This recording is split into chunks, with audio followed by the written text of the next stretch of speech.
don't give away all the secrets, but two things: types of properties that are the best opportunities for investors, and areas that you see up and coming markets everywhere in Ontario. Maybe across the country has been up, but maybe what are some pockets and types of properties that you can kind of help guide some of our Right Club community?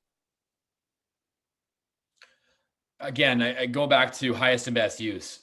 There's been some changes recently, and speak to an architect or an engineer, someone who really knows about those changes in a specific city. Although there are opportunities to add more units, there are opportunities to build.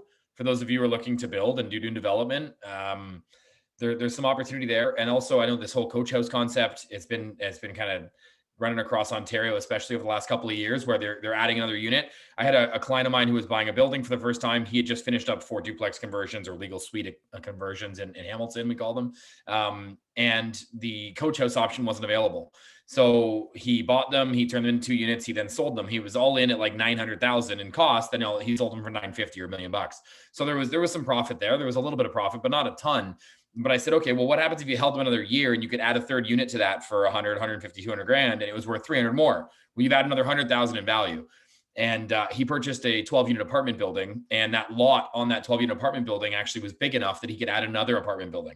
We haven't finalized how many units that apartment building can be, but the concept of it was buy this 12-unit, turn those units over, refinance it. You're not going to make a ton on the BRRRR strategy on that initial 12 unit by doing the buy, renovate, refinance, but you're not going to have this parcel of land that when you get site plan approval, you can build up an apartment building of whatever amount of units they have and make the upside in that. And I think that is a bit of a high level idea or concept that we're working on, but it also applies to someone doing a 2-unit conversion or a 3-unit conversion, where you can take a larger lot or a corner lot, you can sever it, you can add a third unit.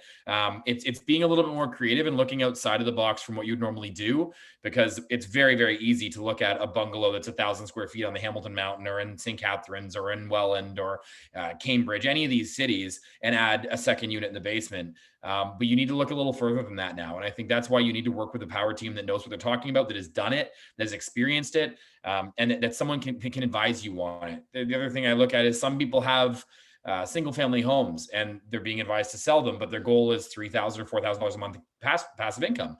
You could do those as a short-term rental, not necessarily an Airbnb. There are ways to do 3, 4, 5, 6-month rentals executively to insurance companies that can avoid some of the HST implications you may run into if you do 3-day rent or whatever, 3-day units.